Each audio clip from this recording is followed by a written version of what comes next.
नमस्कार विद्यार्थियों, बीएड प्रथम वर्ष विषय हमारा पाठ्यक्रम से परिभाषा, जिसके अंतर्गत की हम लोग इकाई 2 भाषाई विकास और उसके अंतर्गत हम लोगों ने लास्ट जो पढ़ा था भाषा प्राप्ति में मन कि भाषा की प्राप्ति में मन का क्या स्थान होता है, क्या भूमिका होती है, कि मन के द्वारा हम लोग भाषा का अर्जन किस प्रकार कर सकते हैं। ये सारी बातों को हमने जाना था।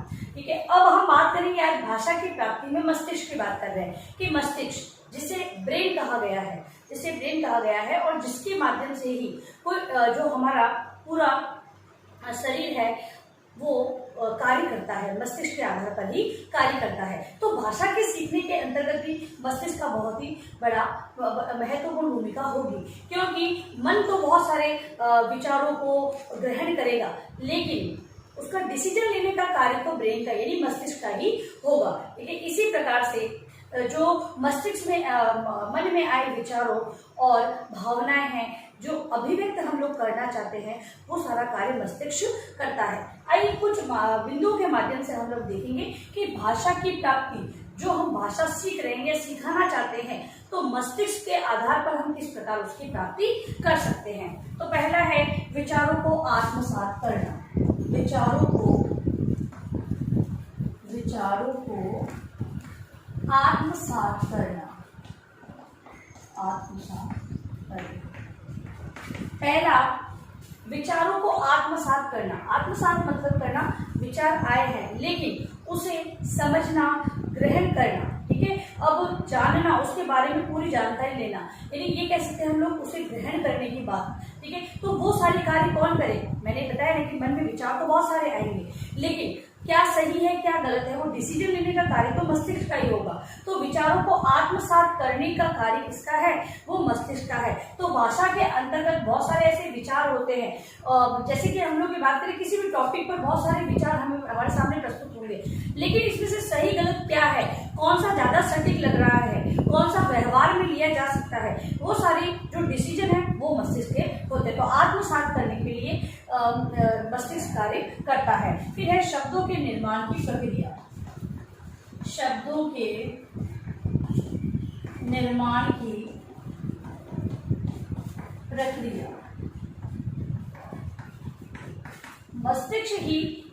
मस्तिष्क के द्वारा ही ज्ञात होता है कि शब्दों के निर्माण किस प्रकार होता है।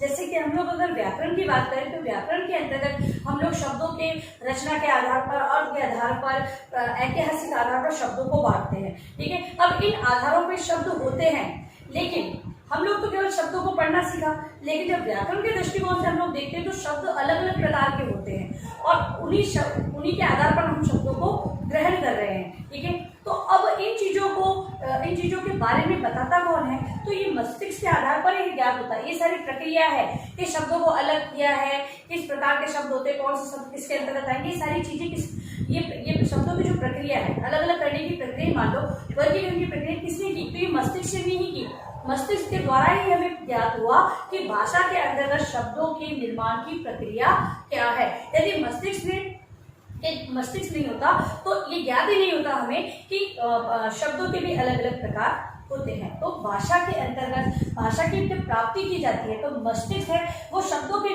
निर्माण की प्रक्रिया हमें पूरी बताता है। फिर अगला है क्रमबद्ध एवं संगठित विचार। क्रमबद्ध एवं संगठित विचार।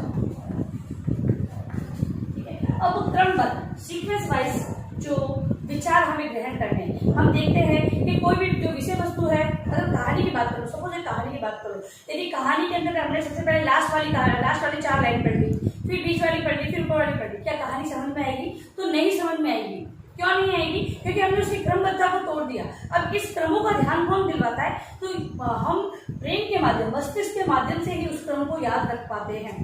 तो क्रमबद्धता और संगठित विचार, जो संगठन है, विचारों का संगठन है, उसको जानने के लिए मस्तिष्क अपनी भूमिका निभाता है।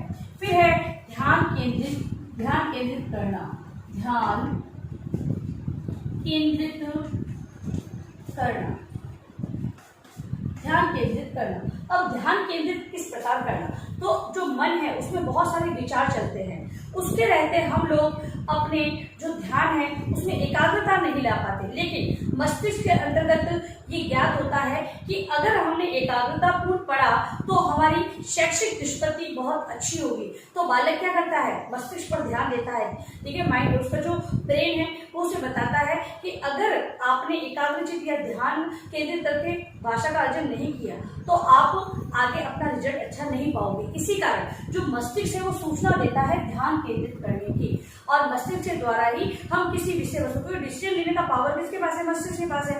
तो मस्तिष्क के द्वारा हमें ये ज्ञात होता है कि ध्यान केंद्रित करके पढ़ना। एक उदाहरण है कि पढ़ने की बात कर रहे हैं हम लोग, और कोई भाषा है तो भाषा के अंदर पढ़ना लिखना भी हो सकता है, किसी और सृजनात्मक लेखन, सृजनात्मक प्रकार भी हो सकता है, लिखना और बोलना दोनों हो सकता है। ठीक है, तो इस प्रकार से ध्यान केंद्रित करना दोनों में ही बहुत ही आवश्यक है। तो किसी भी विषय वस्तु को जानने के लिए ध्यान केंद्रित करना है, ये बात हमें मस्तिष्क के द्वारा ज्ञात होती है। फिर है भाषाई कौशलों को सीखना।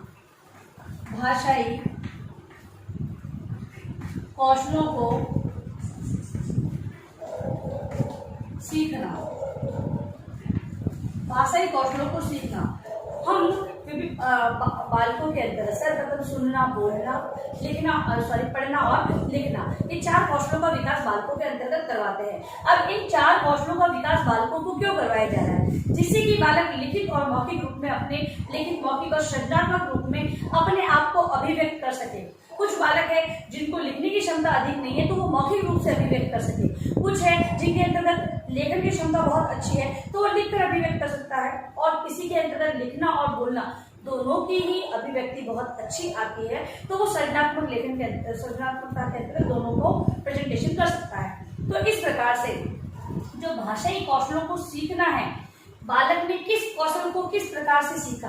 अब ये कौशल पर आधारित जो प्रतियोगिता हम लोग करवाते हैं वो क्या है, वो मस्तिष्क का कार्य है। मस्तिष्क के द्वारा हमें ज्ञात होता है कि हम लोग इन प्रतियोगिता के माध्यम से ये देख सकते हैं कि बालक के अंतर्गत किस कौशल का विकास हुआ है या नहीं हुआ है। ठीक है, तो इस प्रकार ये जो मस्तिष्क है वो भाषाई कौशलों के सीखने के अंतर्गत भी सहायक है, और सीखने के जो रिजल्ट प्राप्त होते हैं उसके माध्यम से ये ज्ञात करता है कि आगे और किस प्रकार सिखाया जाए, तो सही और गलत दोनों के बारे में वो बताता है। तो इस प्रकार से जो मस्तिष्क है वो भाषाई कौशलों को सिखाने में भी सहायता देता है।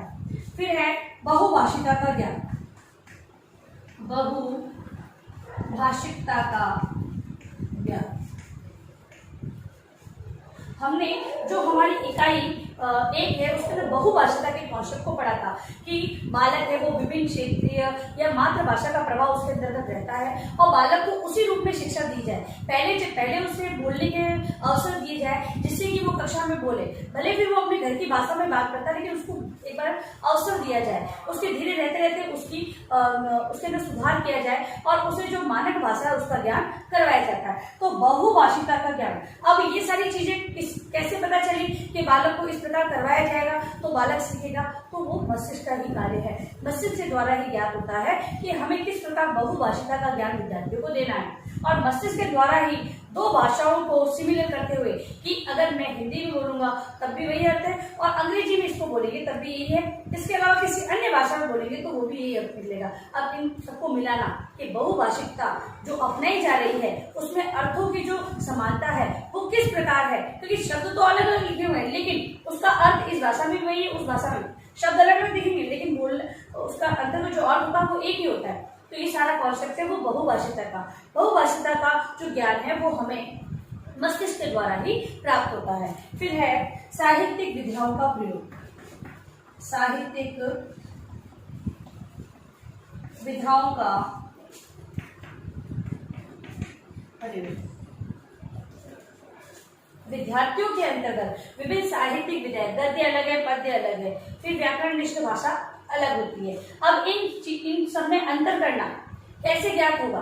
गद्य में कहानी, नाटक, संस्मरण, रिपोर्ट, आत्मकथा ये सब चीजें आती है और पद्य के अंदर कविता है, दोहा है, चौपाई ये सब चीजें आती है। अब इन सबको अलग अलग रूप में अगर उसे सीखना है तो मस्तिष्क ही बताता है, मस्तिष्क के द्वारा ही ज्ञात होता है कि ये गद्य है और ये पद्य है। हम लोग देखते ही रचना के आधार पर ज्ञात कर लेते हैं कि ये रचना गद्य है, ये पद्य है। ठीक है, तो ये सारी चीजें हमें मस्तिष्क के द्वारा होती है। तो साहित्य की विभिन्न विधाओं का प्रयोग करना, बालक है कहानी के रूप में प्रस्तुतिकरण करता है, नाटक को अभिनय, संवाद पात्रों के आधार पर उसका करता है। कविता है, उसको लय यति गति को ध्यान में रखते हुए गाता है।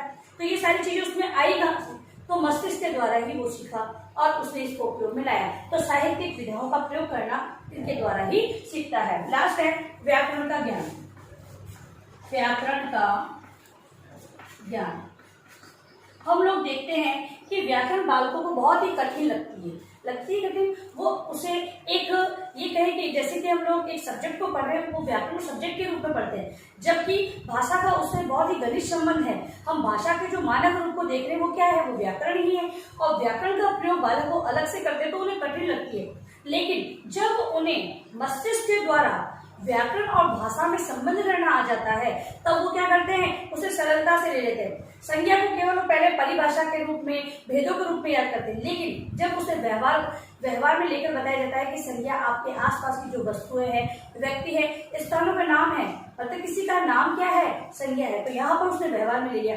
अब ये सारी चीजें हैं वो मस्तिष्क के द्वारा ही ज्ञात हुई कि संज्ञा यानी नाम है और आसपास का जो वस्तु वगैरह है उनके नाम, जिसको हमने भाषा के अंतर्गत लिया गया है, वो क्या है? वो संज्ञा कहलाती है। तो इस प्रकार से जो व्याकरण संबंधित जो तथ्यों का ज्ञान है वो मस्तिष्क के द्वारा ही प्राप्त होता है और ये भाषा के अंतर्गत लिया जाता है। ठीक है, तो इस प्रकार से हमने भाषा की प्राप्ति में मस्तिष्क का जो स्वरूप है या भूमिका है उसके बारे में चर्चा की। अब इसी को आप गृह कार्य के रूप में लिख कर लेंगे।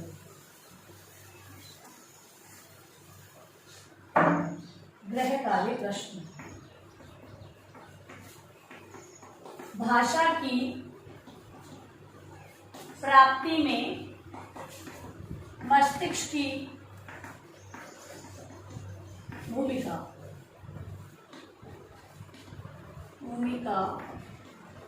को स्पष्ट करें। ठीक है, ये होमवर्क जो आपको दिया है वो अपनी उत्तर पुस्तिका में अनिवार्य रूप से आपको करना है। और अंत में इस महामारी के दौर में कम से कम ये आवश्यकता के होने पर आप लोग घर से बाहर जाए। बाहर जाते 3 बातों का विशेष ध्यान रखना है, मास्क लगाना है, सोशल डिस्टेंस करना है और हाथों को बार बार सैनिटाइज करना है। सुरक्षित रहे, सभी का ध्यान रखें। धन्यवाद।